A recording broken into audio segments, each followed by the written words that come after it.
서울살이를 정리하고 지금은 작은 시골 마을에 내려와 살고 있는 40대 중반의 여자입니다. 저는 태어나 줄곧 서울에서만 살았어요. 그래서 노후에는 시끄럽고 복잡한 도시가 아닌 시골에서 여유롭게 살고 싶다는 꿈이 있었는데 이렇게 생각보다 빨리 꿈을 이루게 될 줄은 몰랐어요. 그리고 미리부터 고백을 하자면 저는 도망치듯 서울 생활을 정리했었는데요. 제가 그런 결정을 하게 된 데에는 결정적인 사연이 있었어요. 3년이 지난 지금도 그 일을 떠올리면 바로 어제 일처럼 생생하기만 한데 누가 그러더라고요. 싫은 기억일수록 꽁꽁 감춰놓으면 내 안에서 골마 터진다고. 그래서 하소연이든 뭐든 밖으로 뱉어내야 가벼워질 수 있다고 하는데 저도 그렇게 가벼워지고 싶다는 소망으로 용기를 내서 이렇게 제 이야기를 써보려 합니다. 저는 이런 말하기 뭐하지만 많이 풍족한 집에서 태어났어요. 하지만 분에 넘치게 풍족했던 것이 이유였는지 저는 어른이 될 때까지도 그다지 욕심이라는 것이 없었는데요. 아마 무엇이든 가지려고 했던 욕심 많은 언니와 사람이건 물건이든 심각할 정도로 질투 많은 동생에게 치여서 그러지 않았나 싶어요. 하지만 그랬던 제가 처음으로 남편을 만나 원하는 것이 생겼고 그다지 좋은 조건의 남자는 아니었지만 평생 바라는 것이 없던 둘째 딸이 처음으로 바라는 일이라 저희 부모님은 두말하지 않고 남편을 사위로 받아줬죠. 남편과 저는 다니고 있던 회사 거래처에서 우연히 만났어요. 처음 만났을 땐 그저 남들과 다를 것이 없는 비즈니스 관계였는데 그 뒤에 공동으로 진행하는 프로젝트가 있어 함께 일하는 시간이 많아지니 자연스레 친해지게 되었죠. 그렇게 가까워진 남편은 생각보다 젠틀한 사람이었고 무엇보다 주변 사람을 살뜰히 챙기는 따뜻한 마음을 가진 사람이었는데 어느새 남편의 그런 점을 저도 좋아하게 됐어요. 그리고 1년간 진행된 프로젝트가 끝나는 날 이대로 헤어지는 것이 아쉬웠던 저와 남편은 자연스레 사적인 만남을 이어갔는데 둘 다 워낙 서로에 대한 호감이 있어 그랬는지 저희는 이미 그러기로 한 사람들처럼 자연스럽게 연인 사이가 되었죠. 그렇게 한 2년 동안 남편과 연애를 했어요. 그리고 제가 30살이 되던 날 남편은 정식으로 프로포즈를 했고 저는 처음으로 결혼에 대한 욕심이 생겼는데 결혼 전 친정엄마의 권유로 받게 된 산부인과 산전검사에서 꿈에도 생각하지 못한 얘기를 듣게 됐죠. 뭐라고요? 어떻게 제 딸이 불임일 수 있어요? 이제 고작 30인데. 선생님, 검사 결과가 잘못된 건 아닌가요? 우리 딸 이제 곧 결혼하는데 불임이라뇨. 따님은 아무래도 선천적인 원인이 있는 것 같습니다. 평상시에도 생리불순이 심했고 자궁도 기형이라 시험관도 어려울 듯 싶습니다. 저는 제가 불임이라는 사실에 아무 말도 할 수 없었어요. 옆에서 자꾸만 어떡하냐고, 정말 다른 방법은 없는 거냐고. 친정엄마가 걱정스러운 호들갑을 떠셨지만 제기엔 아무런 말도 들리지 않았거든요. 아마 저 역시도 그만큼 충격이 컸었나 봐요.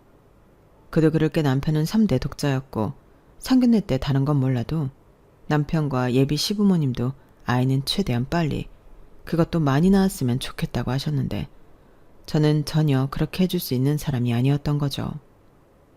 그나마 결혼 전에 미리 알게 돼서 이 결혼을 그만두는 것이 서로에게 맞다는 생각을 하게 됐는데 사랑하는 남편과 불임으로 헤어질 생각을 하니 너무 억울하고 분해서 눈물이 멈추지 않았어요.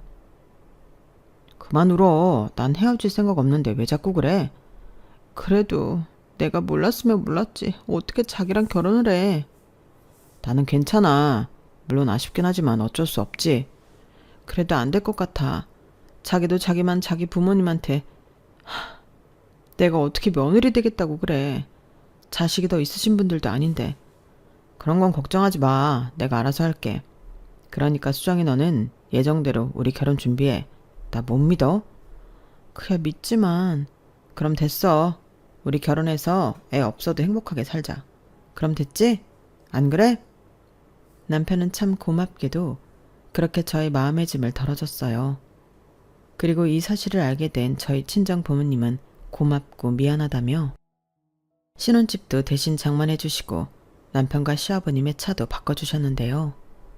남편과 시부모님은 저희 아빠의 통 큰 혼수에 그저 고맙다고 연신 허리를 굽히셨어요. 장인어른, 이렇게까지 하지 않으셔도 되는데 제가 이걸 다 받아도 될지 모르겠어요. 저희 아버지 차까지 바꿔주시고 제가 너무 받기만 해서 염치가 없습니다. 염치는 무슨, 가족끼리 그런 말 하는 거 아니야. 그리고 나야말로 너무 고마워서 그러지.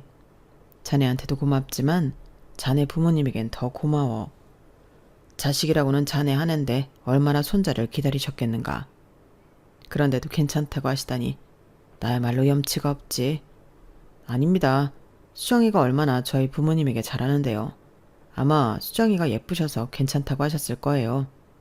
그러니 장인어른도 이젠 정말 그런 생각 안 하셔도 됩니다. 그래? 그렇다면 정말 다행이네.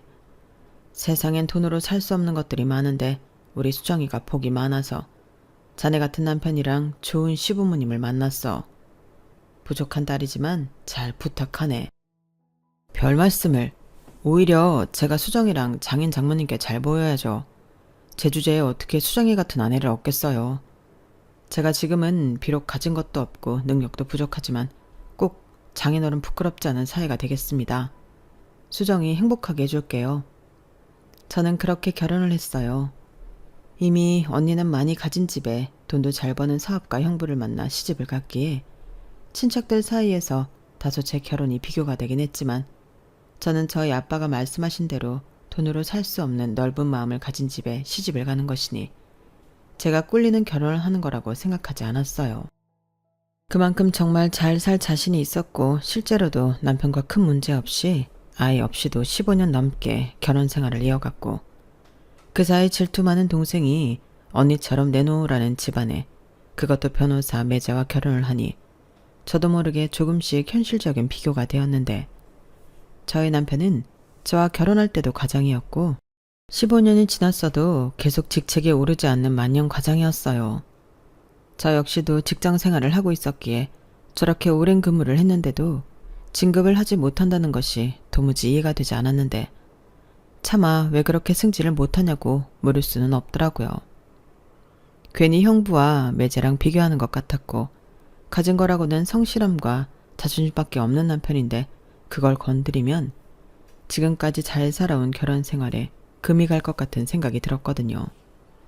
그리고 내심 제가 다니는 회사는 규모가 나날이 커지는데 남편이 다니는 회사는 거의 제자리 걸음이니 연봉에도 영향이 있을 수 있겠다며 이해하려 했고 그러던 중 부쩍 야근이 잦고 피곤해하는 남편이 위태롭게 보였어요. 자기야, 살이 더 빠진 것 같은데 요즘 너무 무리하는 거 아니야? 몸도 신경 써야지.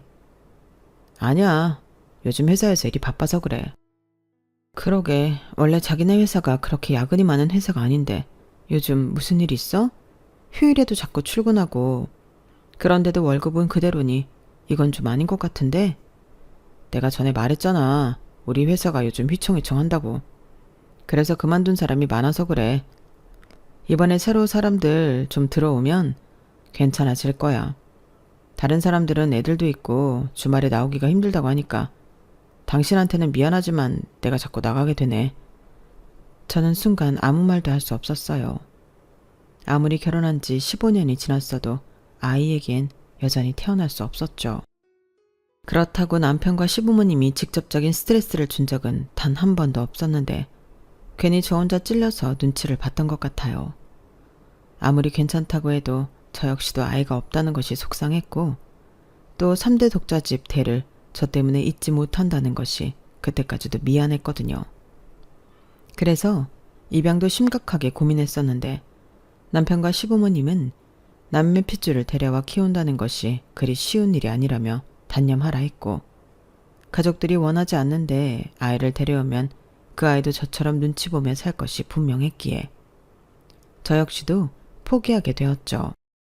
그래서 저는 그저 남편의 몸이 더는 축나지 않길 바라며 영양제는 물론이고 용하다는 한의원에서 보약도 지어 남편을 먹였고 한 번은 뽐낼 솜씨는 아니지만 휴일 출근한 남편에게 보양식 점심이라도 싸서 먹이면 좋지 않을까 하는 생각에 도시락을 만들어 봤는데요. 제 도시락에 놀라고 좋아할 남편을 생각하니 도시락을 만드는 내내 힘든 줄도 모르고 김밥부터 샌드위치까지 그렇게 3단 피크닉 도시락을 쌌어요.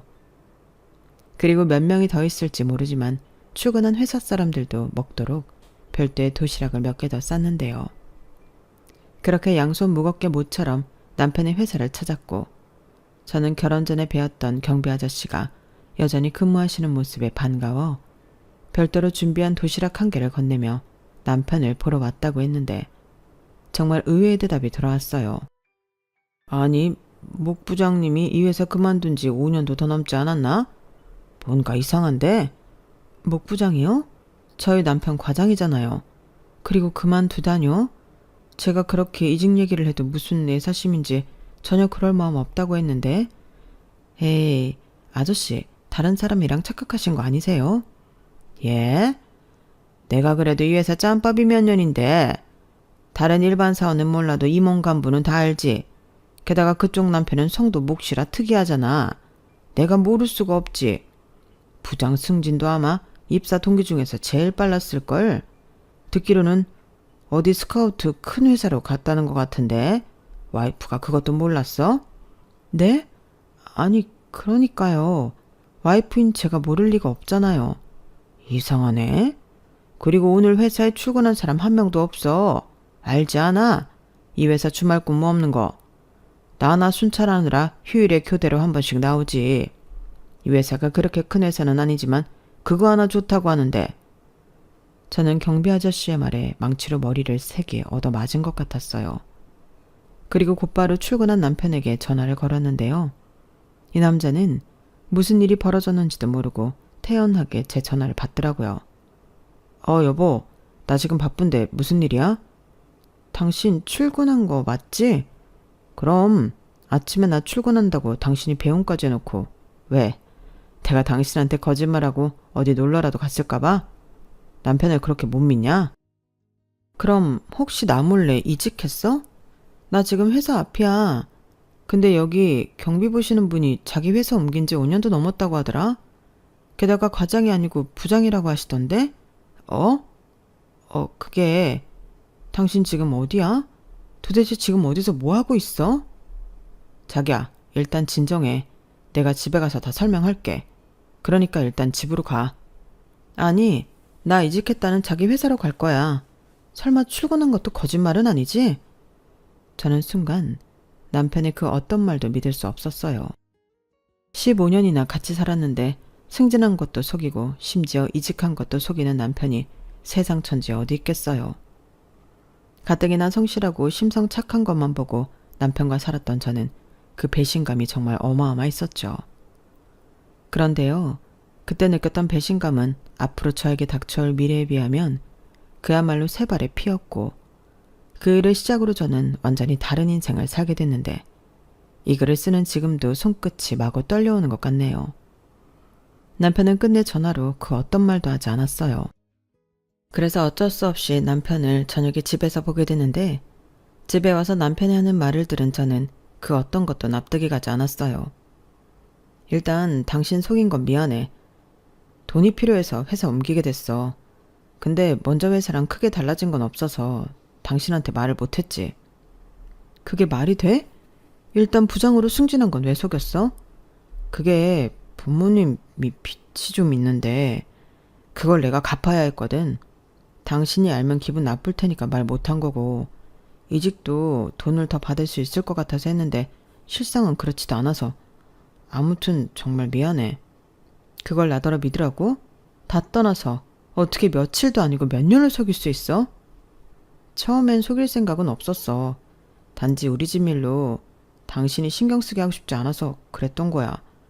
솔직히 월급은 당신이 나보다 더 많고 처갓집이 잘 사니까 내 월급 가지고 당신이 뭐라고 하지 않을 거라고 믿었거든. 지금 그게 중요한 게 아니잖아. 내 생각이 짧았어. 처음엔 이렇게 길게 당신이 소개될 줄은 몰랐는데 그게 타이밍을 한번 놓치니까 계속 말할 수가 없더라고. 정말 미안해. 이런 식으로 알게 된 것도 정말 미안해. 저에게 미안하다는 말만 연발하는 남편과 더는 대화할 수가 없었어요.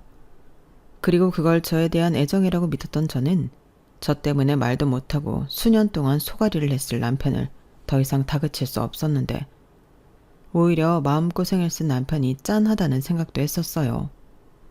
그래서 일단은 넘어가기로 했고 도대체 시댁에 빚이 얼마나 있길래 남편이 저런 고생을 했을까 생각하다 남편이 그럼 그동안 시댁에 돈을 어느 정도 보내고 있었는지 궁금하게 됐는데요.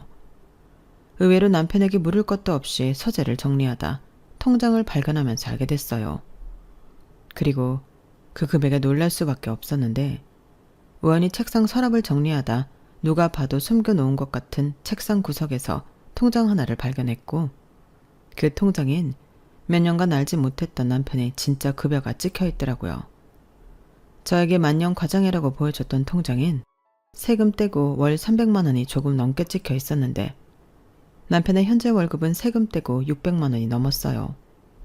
그러니까 급여를 받고 저에겐 월급이라고 300만 원 정도가 찍힌 통장을 보여주고 시댁에도 나머지 금액을 다달이 보냈다는 건데 그럼 도대체 시댁의 빚은 얼마이고 언제까지 남편이 이 큰 돈을 보내야 하는지 저는 답답하기만 했었죠. 남편이 불쌍하기도 했고요. 그래서 때마침 만기가 되는 1억짜리 적금이 있어서 이번 참에 시댁 빚도 다 갚아드리면 남편이 더 이상 마음고생하지 않고 편하게 지낼 수 있지 않을까 생각했는데 그러려면 일단 남편 모르게 시부모님을 만나야겠다고 생각했어요. 물론 오랜 시간 모아온 목돈이라 아깝기는 했지만 남편이 시댁에 보냈던 돈으로 다시 모으면 된다고 생각했기에 부디 빚이 1억은 넘지 않았으면 하는 바람으로 회사에 월차를 내고 시댁을 찾아갔죠. 그런데 제가 너무 의욕만 앞선 나머지 시부모님께 집에 가겠다고 연락도 드리지 못한 것을 시댁 아파트 입구에 들어서고 깨달았고 그제야 급히 시어머니에게 전화를 드리려 핸드폰을 꺼내는데 저 멀리서 웬 유모차를 끌고 오는 시부모님을 보게 됐어요. 유모차라니 저는 저 모르게 강아지라도 키우시는 건가 싶어 유모차 안을 유심히 바라봤고 그 안엔 강아지가 아닌 누구 아이인지도 모를 어린 남자아이가 타고 있었는데 그때까지는 동네 유세 아이인가 하는 가벼운 생각으로 시부모님을 향해 걸어갔어요. 하지만 시부모님은 제가 왔을 거라는 것을 상상도 하지 못하셨는지 제가 근처까지 갔음에도 눈치채지 못하셨는데 그도 그럴 것이 무슨 얘기인지 모르지만 두 분이 아주 심각한 얼굴로 대화를 나누고 계셨어요. 그리고 자연스레 저는 그 대화를 듣게 됐고 남편에게 들은 그 어떤 거짓말보다 더 큰 충격에 하늘이 무너지는 것 같았는데요. 아니, 요즘은 조리원도 시설이 좋다고 하는데 왜 우리 집에서 몸조리를 하겠다는 거야? 그러다 잠실 사는 며느리도 오면 어떡하려고? 아니지. 걔가 회사 다니는데 어떻게 우리 집에 와? 그리고 유미 애미가 법적으로 배우자도 아닌데 괜히 조리원에 갔다가 마음만 상하지. 이렇게 셋째까지 낳아줬는데 내가 저 몸조리라도 해줘야 덜 미안하지 않겠어? 그러게 내가 15년 전에 민우구놈 그냥 유미애미랑 결혼시키자고 했잖아. 애도 못 낳는 며느리를 15년이나 끼고 사는 게 말이 돼? 이렇게 두 집 살림하는 게 말이 되냐고. 당신 벌써 잊었어? 민우 사는 그 집이랑 당신 타는 그 차 누가 사줬는데. 그냥 좀 더 살다가 적당한 이유 찾아서 좋게 갈라서게 해야지. 지금 걔네들 사는 아파트가 값이 몇 배가 올랐는지 알기나 해? 괜히 책 잡혀서 이혼하면 뭐 하나 건질 게 없다고. 봐서 합의이혼으로 좋게 끝내야지. 손해 안 보는 거야.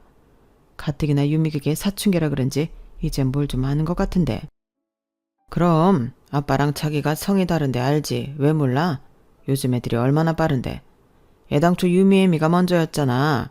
옛날도 아니고 요즘 같은 세상에 어떤 여자가 15년이나 첩생활을 해. 시끄러워. 내가 안에서든 밖에서든 그 첩소리 하지 말라고 했지. 듣는 귀가 얼마나 많은데. 당신은 그 입이 문제야. 이 유모차나 끌어요. 나는 손목이 아파서 도저히 집까지는 못 끌고 가겠으니까. 에휴, 일이네.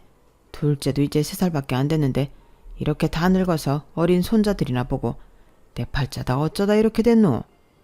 아이고, 둘째도 셋째도 아들이라고 좋아하는 사람이 누군데. 팔자 타령하지 말고 손귀한 집에 이렇게 대일 아들을 둘이나 낳아준 유미 애미한테 고맙다고 해요. 당연히 고맙지.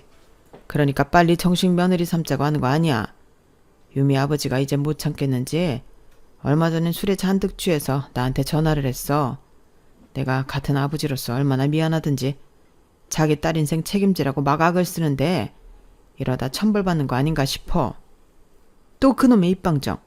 그리고 이렇게 쇠가 빠지게 도와주는데 왜 우리가 천벌을 받아? 그리고 언제 우리가 그렇게 살라고 했어? 유미 애미 그게 기다릴 수 있다고 자처한 거잖아. 천벌은 무슨? 얼른 가요. 우리 손자 배고파. 저는 시부모님에 대해 꿈을 꾸는 것 같았어요. 요즘 세상에 첩이라니 말도 안 되는 소리잖아요. 게다가 저도 모르는 남편 아이가 셋이나 있다는 소리는 그야말로 충격 그 자체였어요.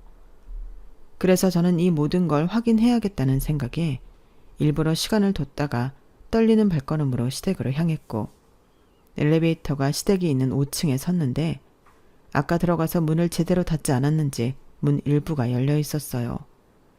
그리고 갓난아이가 자지러지게 우는 소리까지 들렸는데 떨리는 손으로 그 문을 열고 안으로 들어가자 3개월 전 어버이날이라고 왔던 때와는 완전히 다른 모습으로 여기저기 갓난아이 물건으로 보이는 것들이 눈에 들어왔고 그때 저를 발견한 시아버님은 놀라셨는지 말까지 더듬으셨어요. 아니, 네가 여기 어떻게 왔니? 저를 발견한 시아버님은 많이 놀라셨는지 손에 아기 우유병을 그대로 들고 계셨고 그때까지도 제가 왔다는 걸 몰랐던 시어머니는 아이가 울고 있는데 뭘 하느라 늦냐며 화가 잔뜩 나서는 방에서 나오시는데 그 카랑카랑한 특유의 목소리로 이렇게 말씀하셨죠. 도대체 분유 가지러 가서는 왜 여적이에요? 이봐, 잠실 며느리가 왔어. 아니, 너는 연락도 없이 여길 왜 왔니? 회사는 어쩌고? 그러게요. 제가 연락도 없이 왔더니 이런 꼴을 다 보네요. 이게 지금 다 뭐예요? 아, 그러니까 이건 말이다. 내 먼 친척 언니 며느리가 이번에 애를 낳았거든. 근데 그 언니 허리가 아파서 몸조리를 못 해준다고 하도 나한테 부탁을 해서 어쩔 수 없이 대신해주고 있는 거야. 마침 서울에 산다고 해서 겸사겸사. 그래요? 그럼 그 유미 엄마라는 여자를 제가 좀 봐도 될까요? 확인할 게 있어서요. 유미 엄마? 여보, 쟤 뭘 알고 온 것 같은데? 조용히 해. 네가 걔를 왜 보니? 너랑 상관도 없는데. 여기는 지금 정신이 하나도 없으니까 우리 나가서 얘기하자. 뭐 얘기할 것도 없다만 너 많이 놀란 것 같으니. 그래, 나가서 커피라도 한잔해. 내가 사줄게. 시어머니는 말은 그렇게 하셨지만 당황한 듯 정신이 없어 보였어요. 그도 그럴 게 아기가 계속 뒤로 넘어갈 때 놀고 있었거든요. 그래서인지 안에 있던 여자가 아이를 안고 밖으로 나왔고 안에서 내용을 다 들었는지 당황하는 기색도 하나 없이 저를 노려보며 말을 하기 시작했는데 적반하장이라고 하잖아요. 딱 그거였어요. 오셨어요? 언제고 이런 날이 올 줄은 알고 있었어요. 내심 기다리기도 했고요. 야, 너 지금 무슨 소리야? 애 데리고 다시 들어가지 못해? 어머니, 언제까지 질질 끌 생각이세요? 저 어머님 아버님 핏줄을 셋이나 낳았어요. 아무리 동료욕심이 나셔도 이젠 더는 못 참아요. 여보, 얼른 쟤 좀 막아봐. 제가 여태 잘 있다가 왜 저래? 시어머니는 몹시 불안한 모습으로 시아버지를 부르셨어요. 하지만 이미 그 여자는 물러설 기색이 없어 보였고 저 역시 모든 걸 다 아는 이상 더는 속고 싶지 않았기에 단판을 지어야겠다고 작정을 했는데요. 어머니, 저 사실 아까 아파트 입구에서 두 분이 나누시는 대화 들었어요. 그러니까 그러실 필요 없어요. 그거 봐. 내가 당신 조용히 하라고 했지? 그것도 내 탓이야? 나 혼자 떠들었어. 이왕 이렇게 된 거 어쩔 수 없어. 당신은 민우한테 전화해. 며느리가 다 알게 됐다고. 당장 집으로 오라고. 시아버님은 모든 걸 체념한 듯 그렇게 말했어요. 그러자 오늘 처음 본 그 여자 입에선 기가 막힌 이야기가 쏟아져 나오기 시작했는데 말로도 사람을 해칠 수 있다는 걸 그때 처음 알았네요. 그러실 필요 없으세요. 제가 이미 그이한테 전화했으니까. 그리고 미리 말하지만 당신보다 내가 먼저였어요. 비록 결혼은 당신이랑 했지만 애도 못 낳는 당신이랑 평생 살 마음 없다고 그이가 말했고 적당한 때를 봐서 이혼하고 나머지 삶은 나랑 우리 아이들이랑 살기로 이미 약속했거든요. 그러니까 이제 그만 그 사람이랑 이혼했었으면 좋겠어요. 우리 애들한테 이제 아빠를 돌려달라는 소리예요. 뭐라고요? 그러니까 나랑 결혼하기 전부터 우리 남편이랑 그런 사이였다는 거예요? 어머님, 아버님, 그럼 다 알면서 셋이 짜고 절 속인 거예요? 아니, 왜요? 제가 먼저 불임이라 결혼하지 못할 것 같다고 했는데 굳이 왜 저를 속여요? 그건 당신 집이 그렇게 부자라면서요. 집도 사주고 차도 바꿔주고. 사실 그래서 나도 그 사람이랑 헤어질 생각이었어요. 6년이나 만난 날 당신 만났다고 헤어지자고 하는데 괘씸하잖아요. 근데 어떡해요. 이미 나는 그 사람의 아이를 가졌고 당신은 불임이라고 하니. 여기 계신 부모님도 그이도 저를 붙잡는데. 그래서 아이를 위해서 기다리려고 했던 거예요.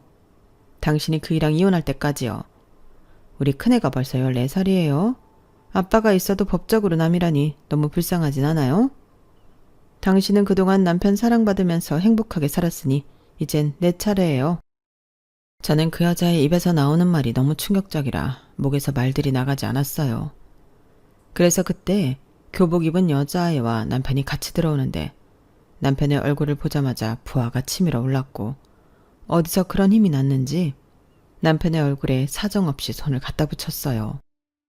그러자 옆에 있던 여자애가 놀랐는지 아빠 괜찮아? 라고 말했고 지 엄마처럼 적을 죽일 듯 노려보는데 이런 말 한심하게 들리겠지만 남편을 많이 닮은 그 아이도 미워 보였어요. 그런데요.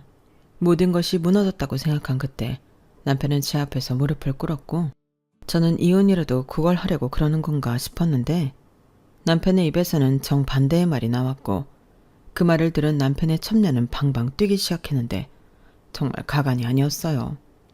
미안해. 내가 정말 죽일 놈이고 못난 놈이야.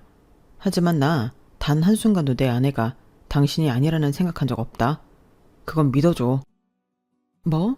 이 꼴을 하고 나보고 그걸 믿으라고? 오빠, 지금 그게 무슨 소리야? 애를 셋씩이나 낳은 내 앞에서 그게 할 소리야? 그럼 난 15년 동안이나 당신 애들 낳고 키우면서 숨어 지낸 난 뭐야? 내가 무슨 씨바지니? 그래서 매달 너한테 300만 원씩 주고 있는 거잖아. 그리고 셋째는 정말 네 멋대로 가진 거고. 무슨 말도 안 되는. 애는 나 혼자 만들어? 그래서 뭐 이혼 안 하겠다고? 민우야, 너 어쩌려고 그러는 거야? 정말 이혼 안 할 거야? 당신 가만히 있어. 우리 민우가 생각이 있나 보지. 미친놈이라고 생각해도 좋아. 난 두 사람 다 사랑하고 책임지고 싶은 마음뿐이야. 아이를 못 낳아도 당신은 내 아내고 내 아이를 낳는 너는 내가 끝까지 책임질 거야. 그걸로 안 되겠어? 거짓말하지 마. 오빠는 저 여자가 아닌 저 여자 집안의 돈을 포기하지 못하는 거잖아. 그래. 솔직히 어떤 놈이 그걸 포기할 수 있겠냐? 막말로 내가 우리 집사람이랑 살았기 때문에 너한테 달마다 300만 원씩 줄 수 있었던 거야. 다른 평범한 여자였어 봐. 가당키나 할 것 같아? 근데 넌 300만 원도 부족하다고 내 월급 전부를 욕심냈잖아. 그야 오빠가 이혼하면 그 돈 전부 우리 생활비를 쓸 수 있으니까 당연히 아깝지. 그럼 네가 집도 사주고 차도 사줄 수 있어? 니네 집에서 똑같이 그래줄 수 있냐고. 뭐? 미친놈? 어찌됐든 결국 날 선택한 건 돈이었네. 그런 놈인 줄도 모르고 난 두 집 살림하느라 월급도 쪼개 쓰는 놈이 불쌍해서 도대체 시댁에 빚이 얼마나 있길래 그러나. 대신 갚아주려고 했었네. 당신들 진짜 무섭다. 사람 하나 바보 만들고 도대체 이게 무슨 짓이야? 저는 그렇게 남편을 경멸하듯 소리쳤어요. 그러자 저의 태도에 첩녀는 무슨 희망이라도 생겼는지 배시시 웃었고 남편에게 살살 웃으며 이런 말을 했는데요. 저거 봐. 저 여자 오빠랑 더 이상 살 마음 없어. 그러니까 오빠가 먼저 이혼해. 저 여자 재산? 그게 다 무슨 소용이야. 오빠도 돈 잘 벌잖아. 오빠가 능력이 있는데 뭐가 아쉬워서 그래. 저 여자한테 갖다 주는 돈 그거면 우리 5 식구 문제없이 살 수 있어. 집이야 대출받아서 더 좋은 집 사면 되지. 다들 그렇게 사는데. 나도 이제 법적으로 떳떳하게 오빠 배우자로 살고 싶어. 나 그럴 자격 있잖아. 그러니까 오빠 제발 이혼해. 어? 우리 애들을 생각하라고. 너도 진짜 세상 물정을 몰라도 너무 모른다. 대출을 받아서 더 좋은 집을 사? 그건 누가 갚는데? 네가 그러면 그럴수록 나는 더 이혼하기 싫다고. 저는 남편의 바짓가랑이를 붙들고 이혼 타령을 하는 첩년과 부부싸움이라도 하는 것 같은 남편을 보고 빨리 이곳을 빠져나가고 싶었어요. 어차피 신뢰는 깨졌고 15년이나 속아 산 세월이 너무 억울하기만 했기에 어떻게든 제 억울함을 보상받을 방법을 찾고 싶었죠. 하지만 남편은 나가려는 저를 붙들었고 자기는 이혼은 절대 하고 싶지 않다며 남의 아이 입양한다는 생각으로 자기 아이 셋을 입양하면 어떻겠냐고 했는데 그 순간 첩년의 눈이 돌았어요. 그리고 품에 안은 아이가 위험해 보였는데 시아버지가 달려가 아이를 빼앗다시피 안으셨고 옆에서 시어머니는 가슴을 쓸어내리는데 첩년은 계속 무슨 짓을 할 것만 같았어요. 그러다 어떤 이유인지 남편이 쿵 하고 주저앉았고 괴로운 듯 배를 움켜잡더니 짧은 시간이었는데 정신을 잃더라고요. 사람이 하도 속으니 처음엔 쓰러진 남편을 보고도 저것 역시 연기가 아닐까 생각하기도 했어요. 하지만 아무리 봐도 남편은 정말 정신을 잃은 것 같았고 시부모님과 첩년은 놀라 호들갑을 떨었는데 이윽고 도착한 구급차에 실려 응급실에 간 남편은 정밀검사를 통해 최종적으로 췌장암 말기 판정을 받았어요. 의사 선생님은 법적 보호자인 저에게 이미 손 쓸 수 없을 정도로 암세포가 퍼져 수술은 의미가 없다고 했고 남은 시간이 별로 없다며 환자에게 잘 해주라는 소리를 하셨는데 기분이 정말 묘하더라고요. 슬프지도 기쁘지도 않았어요. 그리고 그동안 남편 몸이 자꾸만 마르고 안색이 좋지 않은 걸 잦은 야근과 주말에도 쉬지 못하는 탓이라 생각했는데 사실은 그게 병 때문이었다는 걸 그제야 알게 된 거죠. 하지만 이미 돌이킬 수 없는 선을 넘은 남편이기에 저는 그 어떤 행동도 하지 않았어요.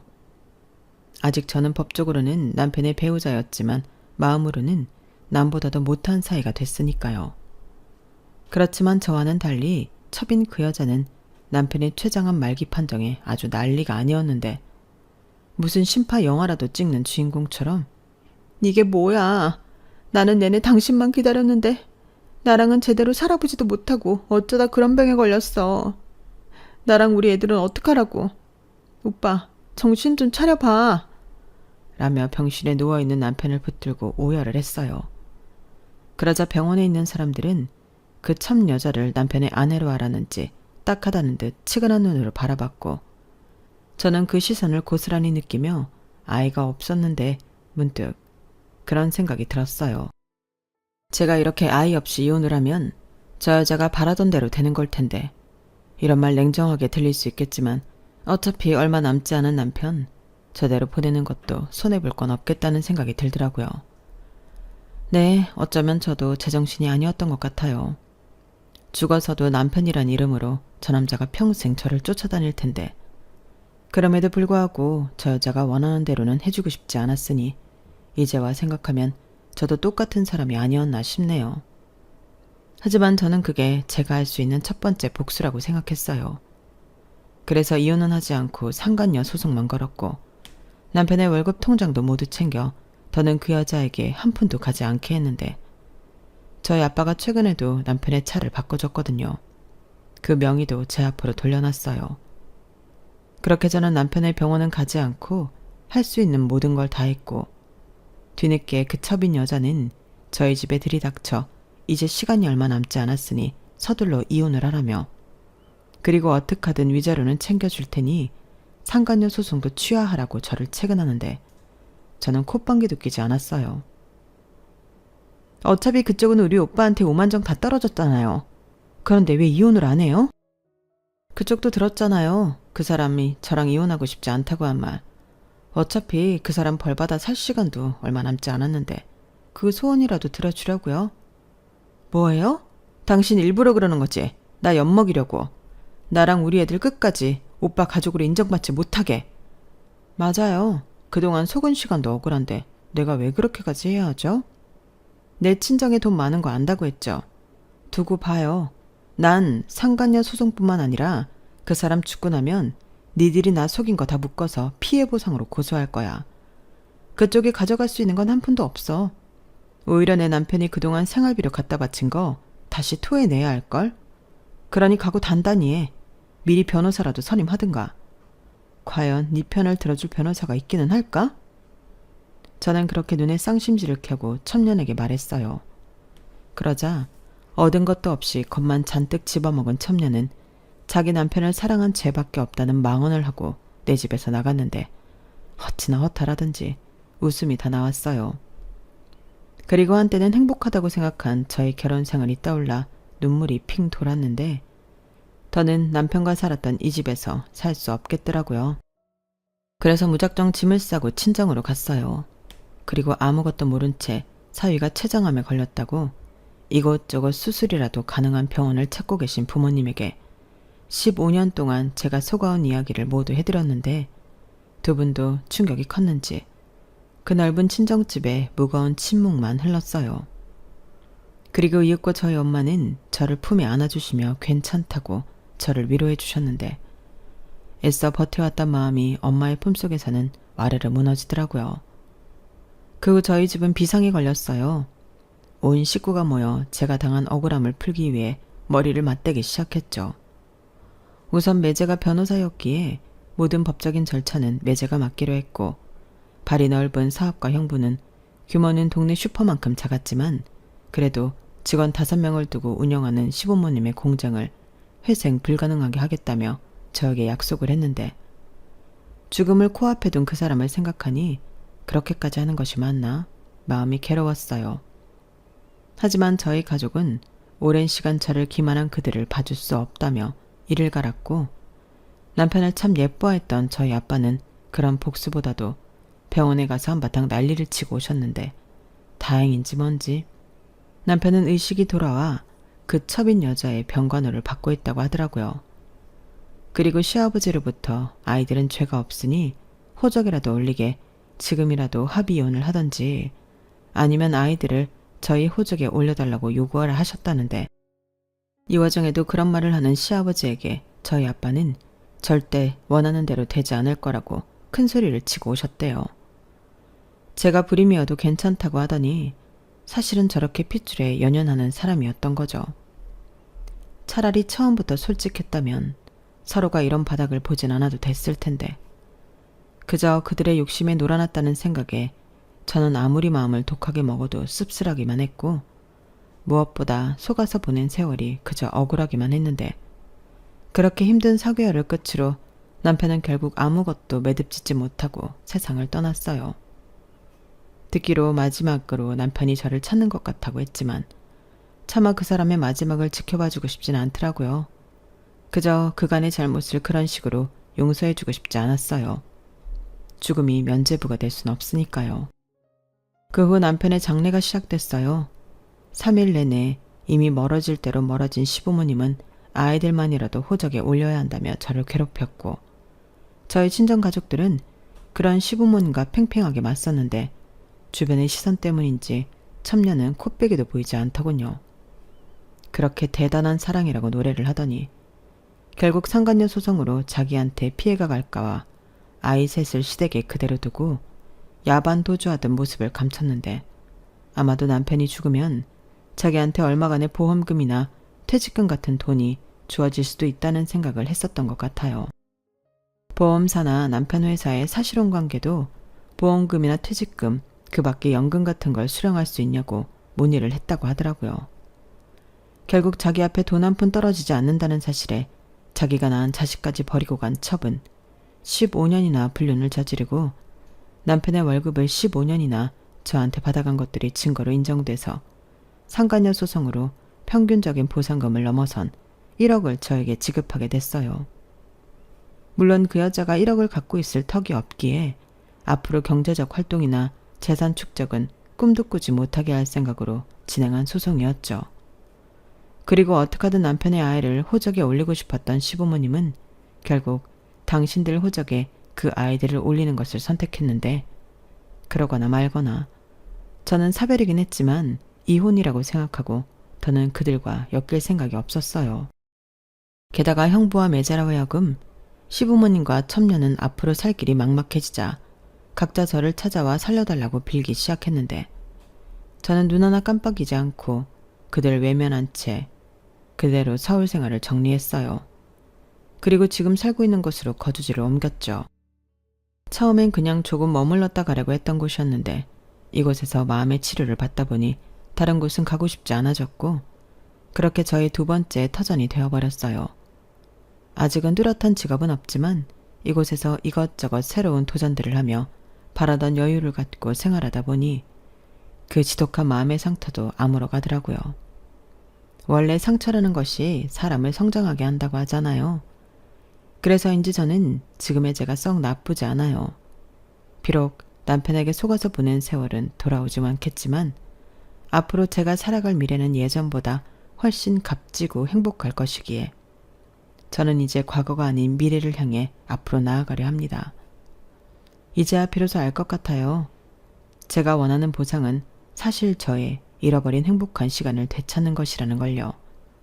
그리고 지금은 강한 확신이 들어요. 그런 행복한 시간을 이미 저는 살고 있거든요. 원래 인간은 경험으로 배우는 동물이잖아요. 저는 제가 앞으로 어떤 걸 배워갈지 매일매일이 설레고 기다려져요.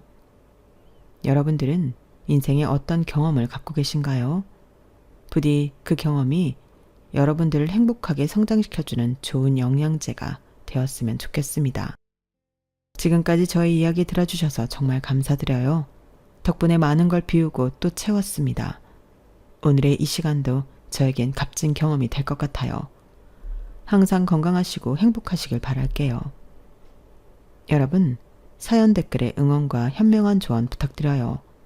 좋아요와 구독은 저에게 큰 힘이 됩니다. 오늘도 좋은 하루 되세요.